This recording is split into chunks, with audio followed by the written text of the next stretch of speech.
నమస్తే రమగారు. నమస్తే జయ. రమగారు, చందమామ కథ ఒకటి చెప్పుకుందామండి. రాజు దొంగ చెప్దాం. ఓ రాజు దొంగ వినడానికి బాగుంది కదా, బాగుందండి. ఏదో ఉంది సబ్జెక్ట్. అంతే అంతే. పూర్వం పాట్లీపుత్రానికి ఉగ్రసేనుడని ఒక రాజుగారు ఉండేవాడు. ఈయన చాలా పరాక్రమవంతుడు. సామంతులు చాలా గట్టివాళ్ళు ఉండేవాళ్ళు. ఈయన చాలా గట్టివాడు, మంచివాడు. పౌరుషము పరాక్రమంతో పాటుగా ప్రజలకి మేలు చేసే లక్షణము ఉన్నవాడు. దాంతో సామంతులతోటి చాలా అంటే చిన్న చిన్న ప్లేసెస్ని పాలించేవాళ్ళు. సామంతులు అంటే పాట్లీపుత్రం మెయిన్. చుట్టుపక్కల ఉన్న అన్ని దుర్గాలకి రాజులు సామంతులు అనమాట. వాళ్ళతో మంచి రిలేషన్ మెయింటైన్ చేసేవాడు. వాళ్ళు చాలా గట్టివాళ్ళు. వాళ్ళ వల్ల ఈయన పెద్దగా పట్టించుకునేవాడు కాదు. రాజ్యాన్ని వాళ్ళే చూసుకునేవాళ్ళు. అన్ని వాళ్ళ మీద వదిలిపెట్టేవాడు. ఈ వదిలిపెట్టే క్రమంగా ఏమైందంటే, ఈ సామంతులు ఈయనంత మంచివాళ్ళు కాదు. అందులో ఒక 6-7 మంది దుర్మార్గులు ఉండేవాళ్ళు. వీళ్ళు ప్రజల్ని పీడిచ్చేసేవాళ్ళు. రాజు అంట చూసుకుని, రాజుకి వాళ్ళంటే ప్రీతి. అదేలే. వాళ్ళ మీద ఎవరైనా చెప్పడానికి సాహసించేవాళ్ళు కదా, ఆయనకున్న ప్రేమ వల్ల. ఆయన ఒక 15 మంది చాలా మంచివాళ్ళు, ఈ 6-7గురిని ఆయన తెలుసుకోలేక ప్రజలు ఇబ్బంది పడుతూ ఉండేవాళ్ళు అనమాట. అయితే ఈ రాజ్యంలో కూడా కొంతమంది యువక వీరులు కనపడేవాళ్ళు. వాళ్ళు రాజుకి చాలా వీర విధేయులుగా ఉండేవాళ్ళు, మహావిధేయులు.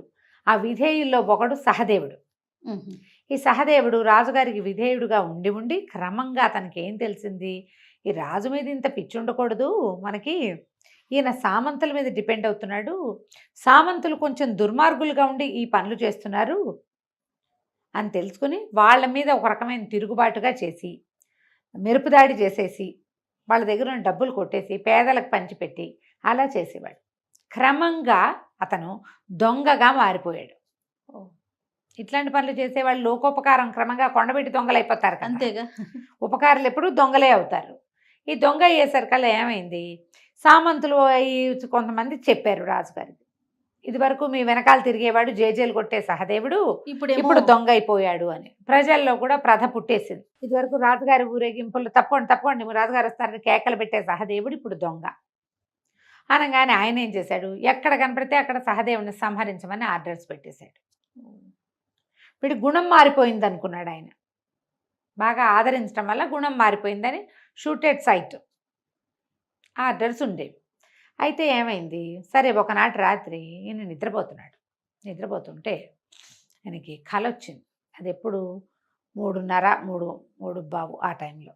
రాజా తొందరగా లే, దొంగతనానికి వెళ్ళాలి నువ్వు అని వచ్చింది. ఒక అమ్మవారు ఏజి చక్కగా ఉంది, అలంకారం చేసుకుని కనపడతాం. ఇది భగవంతుడి ఆజ్ఞ, నువ్వు దొంగతనం చేయాల్సిందే అన్నది. ఈయన మేలుకు వచ్చింది. ఏమిటి ఇలా వచ్చింది విచిత్రంగా, ఏమిటో పిచ్చికళ్ళు వస్తున్నాయినా కానీ మంచినీళ్ళు దాకా పడుకున్నాడు.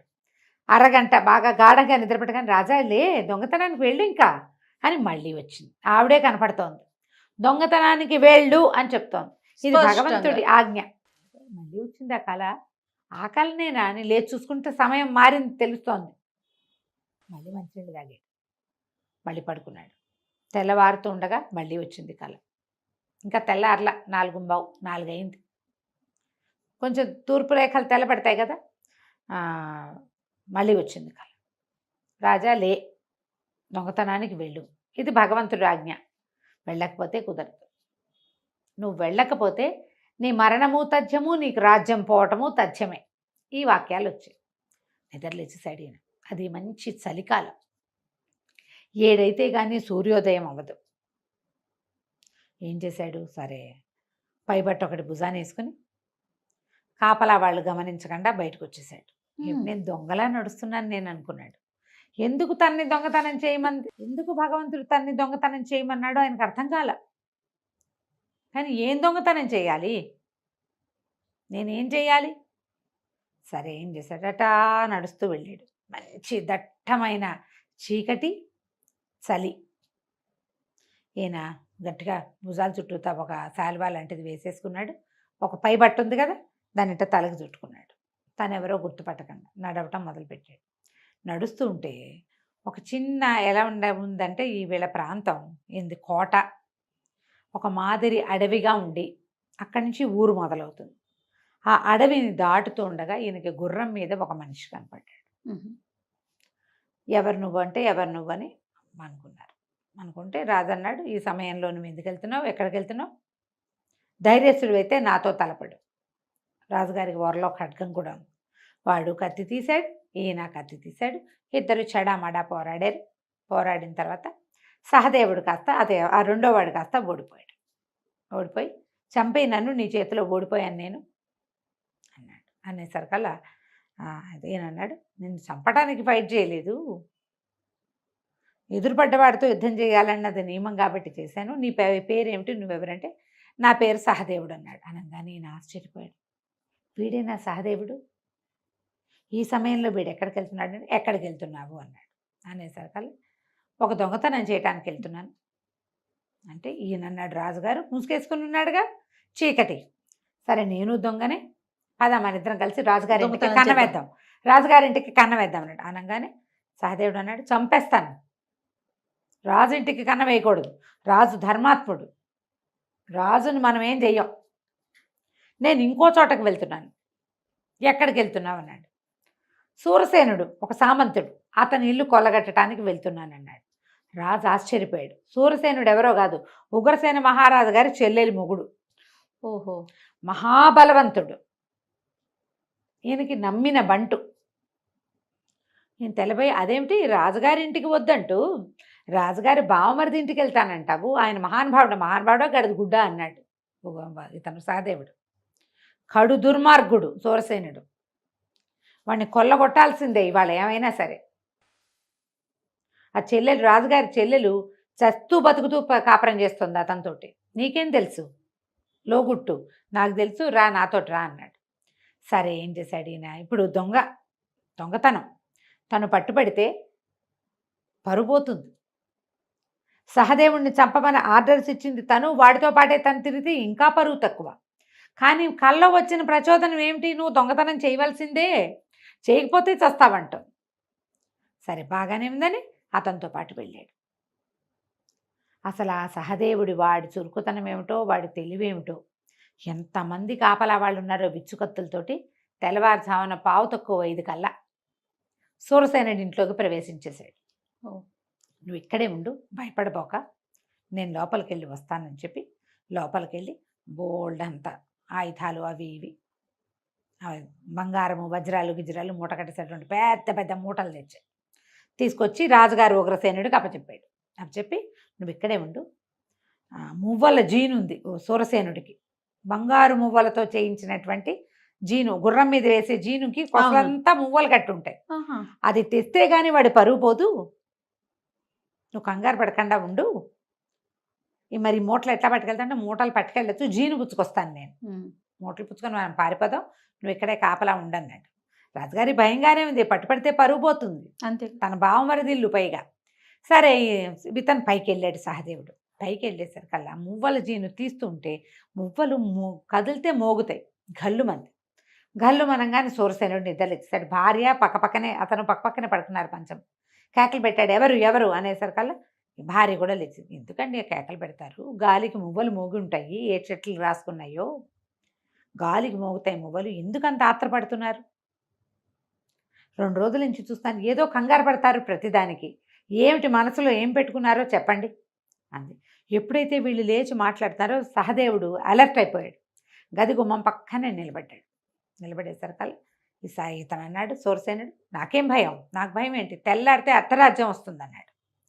అనేసరికి భార్య, అదేమిటి, మీరు రేపు మీటింగ్ ఉందని నాకు తెలుసు, కానీ మా అన్నయ్య మీకు అర్ధరాజ్యం ప్రకటించబోతున్నాడా? ఆడు ప్రకటించడం ఎందుకు, వాడిని చంపేసి రాజ్యం సాధిస్తానన్నాడు.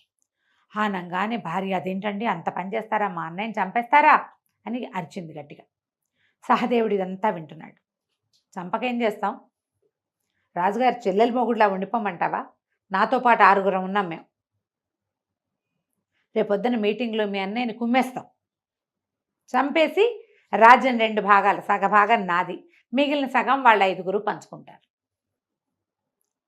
అనేసరికల్లా అమ్మాయి లబోదిపోమని కేకలు పెట్టింది. ఇట్లా చేస్తావా, అన్యాయం కాదా, నువ్వు సైన్యాధిపతిగా ఉన్నవాడిని నిన్ను సామంతం చేశాడు, నీకు నన్ను ఇచ్చి పెళ్లి చేశాడు, రేపొద్దున మన పిల్లని తన కొడుకు చేసుకుంటాడు, పిల్లలు పుడితే, ఇంత అన్యాయం చేస్తావా అనగానే ఆయన లేచి దవడబాయి కొట్టేశాడు, పెళ్ళాన్ని పటాపటా కొట్టేశాడు, సొమ్మసిల్లిపోయేదాకా కొట్టేశాడు. ఈ సహదేవుడు అదంతా నిలబడి చూస్తూ ఉన్నాడు. ఎప్పుడైతే ఈయన పెళ్ళాన్ని చావగొట్టాక ఆయన మంచం ఎక్కి పడుకున్నాడో అప్పుడు మెల్లిగా మువ్వలు జీనిపుచ్చుకొని దిగేశాడు. దిగేసేసి మరి పద రాజుగారి దగ్గరికి వెళ్ళిపోదాం, సూరసేనుడు ఇంత పని చేయబోతున్నాడు, నాకు ముందే తెలుసు వీడు దుర్మార్గుడని, రాజు ప్రాణాలకు ప్రమాదం అన్నాడు. అనేసరికల్లా రాజు అన్నాడు, అట్లా కాదు, ఇప్పుడు నువ్వు బయలుదేరి వెళ్ళావనుకో కోటలోకి నేను వెళ్ళకముందే నిన్ను పట్టేస్తారు. రాజుకి ఏమని చెప్తావు అంటే, నువ్వు వెళ్ళే లోపల నేను రాజును చూడాలంటే వాళ్ళు ఎందుకు ఒప్పుకుంటారు? నీ మీద షూటెడ్ సైట్ ఆర్డర్ ఉంది కదా, అంతే. చూడగానే చంపేస్తారు సైనికులు. నేను చెప్తానులే రాజుకు అన్నాడు. నేను చెప్తాను, నువ్వు మన ఇద్దరం మళ్ళీ కలుసుకుందాం, ఒక సంకేతం చెప్పు, ఎక్కడ ఉండమంటావో ఎక్కడ ఉంటావో చెప్పు, నేను వెళ్ళి రాజుగారికి చెప్తా. నేనెవరో తెలీదు, నేను పేరు పొందిన దొంగని గాను, నేను వెళ్ళిపోతా, మామూలుగా వెళ్ళి రాజును కలిసి చెప్తా ఇతని సంగతి, ఎవరు విన్నారో నేనే స్వయంగా నా చెవులతో విన్నానని చెప్తాను అని చెప్పేసరికి సరే అన్నాడు. సహదేవుడు ఏం చేశాడు, ఈ మొత్తం ధనం మూటలన్నీ పుచ్చుకొని గుర్రం ఎక్కి వెళ్ళిపోయాడు. అడవిలో తమ ఎక్కడ కలుసుకోవాలో ఒక సంకేతం చెప్పాడు. రాజు ఇందుకు నాకు భగవంతుడు ప్రచోదనం చేశాడు, లేకపోతే రేపొద్దున ఫ్రెండ్స్ మీటింగు అని సరదాగా కూర్చొని మాట్లాడుకుంటుంటే వాళ్ళు 6 నా మీద పడి కత్తులతో కుమ్మేసేవాళ్ళు, చచ్చేవాడిని నేను, రాజ్యము పోయేది. రాజ్యం 6-7 ముక్కలు కావడం అంటే చిన్నదే సంగతి. మరి సరే ఈయన ఇంటికి వెళ్ళిపోయాడు. అక్కడి నుంచి మంత్రికి కబురు చేశాడు, ఇవాళ మీటింగ్కి ఎవరు ఏమిటి అంటే ఫలానా ఫలానా. అతను సూరసేనుడు తనతో పాటు ఉన్న 5 పేర్లు చెప్పాడు. విన్నాడు కదా, ఆ 5 ఈ 6 సూరసేనుడితో సహా వాళ్ళు కాకుండా మిగిలిన వాళ్ళందరినీ మీటింగ్కి 2 గంటల ముందే పొద్దున్నే ఒకసారి వచ్చి కనపడమని అని రహస్యంగా. అవేంటంటే కబుర్లు ఎవరెవరి దగ్గరికి వెళ్తున్నారో తెలీదు, రాచరికంలో తాకీదులు వెళ్ళిపోతాయి. అందరూ తెల్లవారు 8 గంటలకల్లా రాజుగారి దగ్గరకు వచ్చేసారు. బ్రేక్ఫాస్ట్ ఇక్కడే చేశారు. మాట్లాడుకుని ఇలాంటి ఒక కూపు జరగబోతోంది, మీరందరూ మీ ఉద్దేశం ఏంటంటే మేము మీతో ఉంటాం, మేమే వాళ్ళని పట్టుకుంటామన్నారు వీళ్ళు. పొద్దున 10 గంటలకల్లా మీటింగ్ మొదలైంది. మొదట అతను చెప్పిన 5 వచ్చారు. ఈ 10 మంది 5 పట్టేశారు. ఈ మిగిలిన వాళ్ళు పట్టేసుకున్న తర్వాత సూరసేనుడు చివరిగా వచ్చాడు. లేటుగా వచ్చేసరికల్లా రాజు సూరసేనుడిని బంధించండి అన్నాడు. అనగానే సూరసేనుడు అండి, అదేంటండి నేనేం చేశానని బంధిస్తారు? ఎందుకు బంధిస్తారు? మరి వీళ్ళెవరో కూడా నాకు తెలీదు, నేను మీ బావమరిదిని, బంధువుని, రేపొద్దున మాకు పిల్లలు పుడితే మా పిల్లల్నే మీకు ఇంటి కోడళ్ళుగా చేసుకుంటాను మీ చెల్లెలకి మాట ఇచ్చారు, నన్ను ఎట్ట బంధిస్తారు మీరు అన్నాడు. అనేసరికల్ రాజు అన్నాడు, అందరూ 10 గంటలకు వస్తే నువ్వు 10:15కి ఎందుకు వచ్చావు అని అడిగాడు. మా ఇంట్లో దొంగతనం జరిగింది, నా మువ్వల జీను కనపడలేదు, దాని మీద చర్చ జరిగేసరికల్లా ఆలస్యమైంది అన్నాడు. నీ మువ్వల జీను ఎవడు తీశాడో వాడే నీ మొత్తం కథంతా చెప్పాడు.